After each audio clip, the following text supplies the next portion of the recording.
Shalom, saudara-saudaraku yang dikasihi dalam Tuhan Yesus Kristus. Pada tahun 2015, saya menulis satu buku, dan ini adalah buku kedua saya dalam hal iman Kristiani. Tentu saya menulis banyak buku yang sesuai dengan profesi saya. Tetapi sejak 2015 atau pada tahun 2015 saya menulis satu buku, dan itu awal dari saya menulis tentang yang terkait dengan semacam komentari dari beberapa kitab di dalam Alkitab, tetapi dari sisi dan pandangan seorang profesionalisme yang tidak belajar teologi. Jadi saya harus disclaimer ini dari awal, dan puji Tuhan beberapa buku diterbitkan, dan salah satu bukunya atau buku pertama dalam hal komentari itu yang berjudul Kitab Kolose, ya. Jadi Anda bisa melihat saya menulis buku ini, Kitab Kolose, subjudulnya mengakui supremasi Kristus dalam hal-hal sederhana dan sepele. Kitab Kolose mengakui supremasi Kristus dalam hal-hal sederhana dan sepele. Ketika buku ini diterbitkan, ada seorang ibu pendeta yang sedikit memberikan tanggapan, dan beliau mengatakan begini: sebetulnya supremasi Kristus dalam hal-hal sederhana dan sepele ini terlalu menyederhanakan, kata beliau. Alasannya, di mata Tuhan, ya, tidak ada hal yang sederhana dan sepele. Jadi meskipun dari sisi saya, ya, sisi manusia, kita mengatakan hal-hal yang terjadi dengan jemaat di Kolose itu ada beberapa hal yang sederhana, tetapi sebetulnya, atau sepele, sederhana, ya, yang trivial, tetapi sebetulnya itu tidak demikian. Dan beliau memberikan komentar seperti itu, dan saya terima itu komentar yang sangat bagus. Saudara-saudara sekalian, buku ini diterbitkan pada tahun 2015 oleh Literatur Perkantas, ya. Kemudian terdiri dari 259 halaman, ya. Jadi bukunya cukup lumayan tebal, ya, 259 halaman. Kemudian ada prolog, diawali dengan pengantar, kemudian prolog, tetapi juga ada epilog dan 12 bab. Jadi di samping prolog dan epilog, buku ini terdiri dari 12 bab. Saya ingin membaca, ya, bab-babnya tersebut supaya Anda mempunyai gambaran, dan semoga Anda berniat untuk memiliki buku ini, ya. Bisa dipesan, nanti saya jelaskan tentang hal itu, ya. Tetapi 12 bab tersebut terdiri dari, jadi ini mulai dari Kolose pasal 1 ayat 1 sampai pasal terakhir, ya, ayat terakhir, pasal 4 ayat 18. Jadi seluruh ayat, tetapi pendekatannya itu bukan tafsiran. Sekali lagi, bukan tafsiran, tetapi renungan yang dibawakan, yang dikemas, ya, di dalam 12 bab, ya. Jadi ada 12 topik renungan, dan kemudian tentu saja setiap renungan itu dikelompokkan menjadi subtopik, ya. Kalau dalam pendekatan Langham Indonesia, kami selalu sebut dengan ada 12 countries, ya, 12 topik itu, judul itu kami sebut dengan negara, ada 12 negara, dan kemudian di dalam di setiap negara itu ada pulau. Ada pulau itu sebetulnya semacam subjudul atau subtema, subjudul, ya. Jadi subbab, ya, subbab dari setiap bab itu. Nah, Bapak Ibu, saudara-saudara sekalian, 1 sampai 12 yang terdiri dari 1 sampai 12 daftar isinya, ya. 1 sampai 12 ini ada 12 bab seperti saya sebutkan. Yang pertama adalah jemaat yang senantiasa diperhatikan dan didoakan oleh gembalanya. Bab kedua, jemaat yang telah berdamai dengan Allah melalui Yesus Kristus. Bab ketiga, jemaat yang memahami pelayanan gereja. Keempat, jemaat yang berproses dan menjadi dewasa.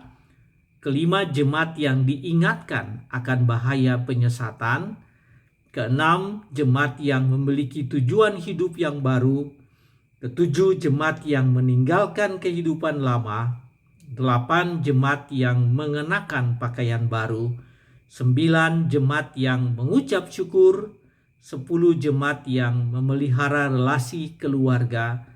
11, jemaat yang bekerja dengan integritas. Dan yang ke-12, jemaat yang peduli pada misi gereja. Itu 12 bab.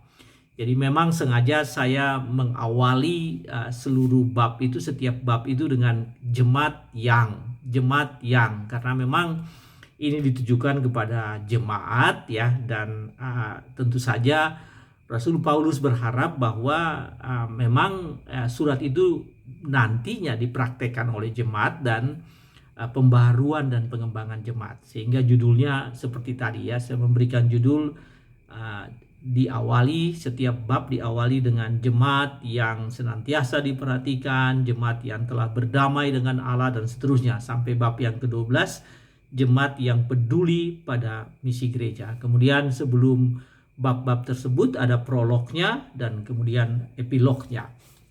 Bapak Ibu saudara-saudaraku, untuk menulis buku ini saya membaca sangat banyak ya. Jadi ada begitu banyak pustaka yang saya baca. Tentu saja saya memiliki hampir semua pustaka yang disebutkan di dalam buku ini ya. Anda bisa melihat kekayaan, dan tentu saja saya membaca beberapa terjemahan Alkitab. Ada terjemahan Alkitab bahasa Indonesia aja setidaknya ada 3. Bahasa Indonesia Perjanjian Lama, kemudian ada bahasa Indonesia terjemahan lama, kemudian terjemahan baru, kemudian ada terjemahan sehari-hari ya, terjemahan Indonesia sederhana, dan tentu saja membandingkan dengan berbagai bahasa Inggris. Bahasa Inggris mempunyai terjemahan yang macam-macam. Nah, saudara-saudara sekalian, mengapa Kolose? Ini pertanyaan yang cukup menarik ya. Ini ada gambar saya di belakang, diterbitkan oleh Perkantas. Mengapa Kolose? Mengapa Kolose? Saya betul-betul jatuh cinta dengan Kolose ini ya. Satu jemaat kecil, dan Anda harus kalau kita membaca dari riwayat penginjilan Rasul Paulus, maka jemaat Kolose ini kita tidak mendapatkan bukti bahwa Paulus pernah mengunjunginya. Dengan kata lain, memang tidak ada bukti di dalam Alkitab kita. Kalau kita baca dari Kisah Para Rasul, kita bisa melihat itu bahwa sepertinya Paulus ini tidak pernah datangi jemaat Kolose ya. Kolose sendiri berada di Asia Kecil ya. Anda tahu itu ya, dia berada di Asia Kecil, dekat-dekat dengan Efesus. Ada kota lain yang Hierapolis juga dekat dengan kota Kolose ini. Dan saya jatuh cinta benar dengan Kolose ketika membaca Kolose, terutama ada beberapa ayat emas, ayat-ayat yang luar biasa. Kolose pasal 2 ayat 6 sampai ayat 8 itu merupakan bacaan atau bagian yang beberapa kali saya sharing tentang hal itu, semacam berkhotbah dan sharing kepada banyak orang ya di berbagai kesempatan. Jadi saya tertarik banget karena setelah membaca Kolose berkali-kali saya melihat kekayaan yang luar biasa dari kitab Kolose ya. Tentu saja semua kitab di dalam Alkitab memiliki kekayaan yang tidak terhingga.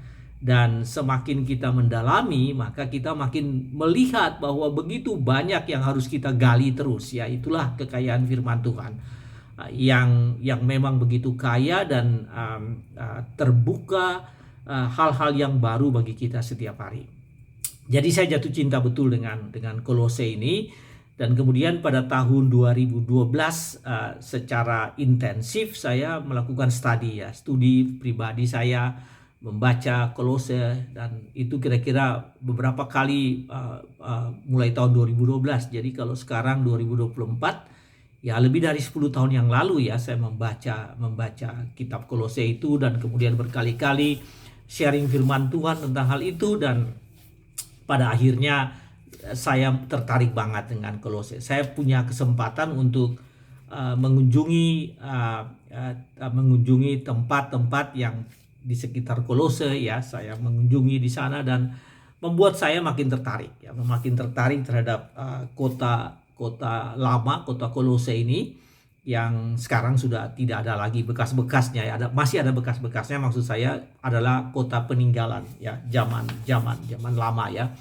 Jadi ini kota kecil dan saya berpikir begini Bapak Ibu, saya membangun hipotesa aja bahwa mengapa kota kecil dibandingkan dengan Efesus ya, dibandingkan dengan kota-kota lain, Galatia ya, mengapa kota kecil ini mendapat perhatian dari Rasul Paulus. Dan karena itu, dan yang kedua, mengapa Paulus tidak ke sana, belum pernah ke sana, tetapi kemudian Paulus menulis surat kepada jemaat di Kolose. Nah, itu yang membuat curiosity saya muncul untuk mempelajari kitab Kolose dan pada akhirnya menulis buku Kolose ini. Saudara-saudara sekalian, ternyata dari berbagai persoalan yang dihadapi oleh jemaat di Kolose, salah satu yang berkembang itu yaitu yang disebut dengan aliran atau ajaran gnotisisme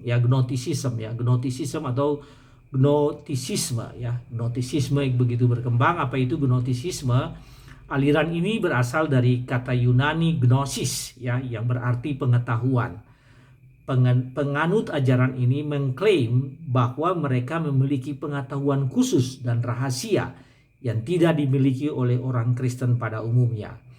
Dan menurut mereka hanya melalui pemilikan pengetahuan, penguasaan pengetahuan yang khusus ini, maka seseorang akan mengalami realitas spiritual secara utuh. Dengan kata lain, gnotisisme ini atau gnotisisme ini menekankan bahwa tidak semua orang Kristen dapat mengalami kuasa Yesus dalam hidup mereka, kecuali mereka memiliki pengetahuan khusus atau yang disebut dengan elitisme ya. Jadi ada aliran yang seperti itu yang berkembang di Kolose. Dan karena itu adalah yang kita sebut dengan heresi atau aliran sesat, lalu kemudian mengatasi hal itu, salah satu alasannya Rasul Paulus menulis surat ini kepada jemaat di Kolose. Saudara-saudara sekalian, jadi sangat menarik itu terkait dengan alasannya kenapa saya menulis buku ini. Dan ya saya melihat bahwa buku ini tersedia di banyak toko buku online, masuk ke toko buku Kristen dan masuk ke toko buku online. Tapi ya memang kalau penerbitnya adalah Literatur Perkantas dan Anda bisa browsing Literatur Perkantas dan mencari informasi tentang buku ini. Saya kurang paham apakah memang sudah dicetak kembali buku ini. Tetapi yang pasti tersedia di toko buku online atau mungkin juga toko buku Kristen. Silakan saudara-saudaraku, silakan mendapatkan informasi yang lebih utuh dari sana dan membelinya. Saya nggak tahu berapa harganya, tapi membeli buku ini dan kemudian jadikan buku ini sebagai pegangan untuk Anda belajar ya, bukan pegangan ya, saya boleh usul sebagai tambahan informasi ya, sebagai tambahan informasi Anda bisa membaca ini. Dan kemudian kalau Anda yang berkhotbah ya, pelayanan khotbah, pelayanan mimbar, maka Anda bisa menggunakan buku ini sebagai referensi setelah Anda menyiapkan khotbah Anda, lalu kemudian membaca buku ini sebagai referensi. Tentu saja bahasanya yaitu bahasa boleh saya katakan semacam ilmiah populer dengan pengalaman dan background saya yang lebih banyak ke profesionalisme sains ya, saintis. Saya menulis buku ini sehingga bahasanya memang lebih cocok bagi Anda yang paham tentang ini ya, tentang ilmu pengetahuan, yang mengikuti ilmu pengetahuan, atau bagi kaum profesional dan tentu saja bagi para pelayan pada umumnya. Kitab Kolose mengakui supremasi Kristus dalam hal-hal sederhana dan sepele. Ini pustaka homiletika yang diterbitkan oleh oleh literatur perkantas. Saudara sekalian, silakan mendapatkannya dan kiranya buku ini menjadi berkat bagi Anda. Tuhan berkati saudara sekalian. Amin.